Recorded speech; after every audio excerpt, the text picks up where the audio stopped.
Hello everyone. তো অনেক দিন পর আবারও ব্লগ তোমাদের সাথে শেয়ার করছি। অনেক দিন হয়ে গেল মাঝখানে আমি কোনো ব্লগই দিচ্ছিলাম না, কেননা তোমাদের আগের ব্লগে বলেছিলাম যে আমার প্লাস মোবাইলটাও খারাপ হয়েছে আর এবং শরীরটাও খুব খারাপ।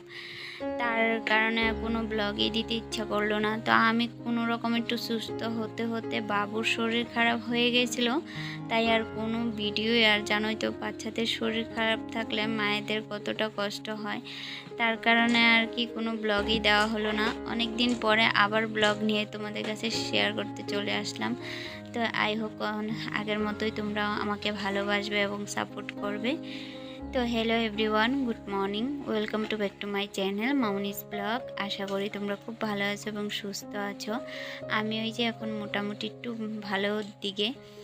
তো যাই হোক, তো আগের মতোই তোমরা অনেক ভালোবাসা দিও। তো তোমরা ভালোবাসা না দিলে আমি কিছুই না, তোমাদের ছাড়া আমি তো কিচ্ছুই না, তাই না? তো যে যেখান থেকে আমার ব্লগটি দেখছো অবশ্যই ভালো আছো এবং সুস্থ আছো।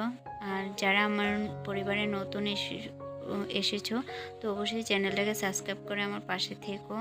আশা করি তোমাদের কাছে ভালো ভালো ভিডিও অবশ্যই শেয়ার করব।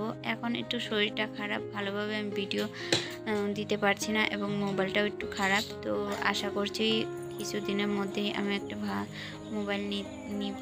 তো তোমরা অবশ্যই তোমাদের কাছে শেয়ার করব। তো ঘুম থেকে সকালবেলা অনেক আগে ঘুম থেকে উঠে পড়েছি। তো উঠে আগে উঠানটা একটু ঝাড় দিচ্ছি, যেহেতু শরীরটা খারাপ ছিল বলে কিছুদিন হয়ে গেল আমি উঠানে একদমই ঝাড় দিচ্ছিলাম না। আর দেখো প্রচণ্ড ঘাস হয়ে গেছে, যে এই ঘাসগুলো আমি বেশিরভাগ আমি পরিষ্কার করি, বাড়ির লোক এমনি কমই করে, যেহেতু ফুল গাছগুলো আমার খুব পছন্দের। এই জায়গাগুলোতে আমি ফুল গাছ আর কি লাগিয়ে থাকি, তার কারণে এইখানে তো কিছুদিন যাবতীয় কোনো ঘাসগুলো তোলা হচ্ছিল না, তাই দেখো অনেক ঘাস হয়ে গেছিলো। তাই ভাবলাম উঠানটা ঝাড় দিয়ে, রাস্তাটা ঝাড় দিয়ে, তো একটু ভাবলাম যেতটুকু সময় পাই, অল্প সময় আছে আর কি হাতের মধ্যে। তারপরে যে বাবুকে তো আবার শাশুড়ি মা আমার কাছে দিয়ে দিবে, তখন তো আরও কিছু করতে পারবো না। তো ভাবলাম একটু একটু করে প্রতিদিন হয়তো তুললে অনেকটা কমে যাবে। তো যেহেতু অনেক দিন হয়ে গেলেও এই জায়গাগুলো পরিষ্কার করা হয় না, তো এই কারণে আর কি আমি ভাবলাম কিছুটা একটু তুলে দিই, কমে যাবে। আর ঘরের যেগুলো রান্নাঘরের কাজগুলো সেগুলো আমি একটু কমপ্লিট করে নিয়েছি, আর এই রুমের কাজগুলো বাকি ছিল। তো যাই হোক, এই যে বাইরের কাজগুলো সমস্ত শেষ করে রান্নাঘরের কাজটাও আমি কমপ্লিট করে নিয়েছি, তোমাদের সাথে আর শেয়ার করা হয়নি। আর এখন দেখো আজকে তোমাদের সাথে শেয়ার করবো এই বেড কাভারটা নিয়ে। তো এই বেড কাভারটা আমি অনলাইনে অর্ডার করেছিলাম, তো কেমন হয়েছে একটু জানিও। আর এমনিতে একটু ইসের টাইপের, কিন্তু তবুও কিন্তু বেশ ভালো।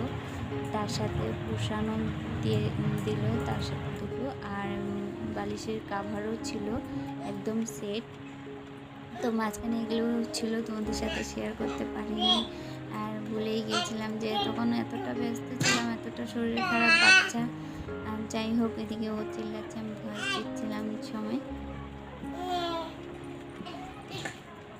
তাই আর কি তোমাদের সাথে শেয়ার করতে পারিনি। তো ভাবলাম আজকে মানে যেহেতু বেড কভারটা পাচ্ছিলাম, তো ভাবলাম তোমাদের সাথে শেয়ার করি।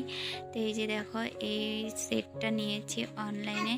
আর তোমরা যদি যারা যারা এরকম নিতে চাও তো অবশ্যই আমাকে কমেন্ট করো, আমি অবশ্যই লিঙ্কটা শেয়ার করব। আর দেখতে পাচ্ছ কতটা সুন্দর, আমার কিন্তু ভীষণ ভালো লেগেছে। তো তোমরাও নিতে পারো, যেহেতু অনেকটাই বড়, কিন্তু তোমরা বক্স খাটের জন্য নিতে পারো। যাই হোক, আমার এখন বেড কাভারটা গুছানো কমপ্লিট হয়ে গেছে, বিছানা গুছানো কমপ্লিট হয়ে গেছে।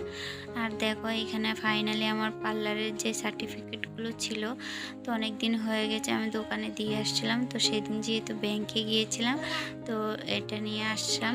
আরও বাকি দুটো আছে, সেটা ফ্রেম করা হয়নি, তো এখন আস্তে আস্তে করে রাখছি, যেহেতু আমার নতুন পার্লারটা শুরু হবে, মানে কাজ কমপ্লিট হবে রুমের। তো ভাবলাম সবগুলো আর কি ভালোভাবে ইসে করবো। আর এখন যেহেতু আমি পার্লারে যেই পার্লারটা কাজ করছি সেই পার্লারটা একটু আমার ভাড়া, তো সেটা আমার নিজস্ব না।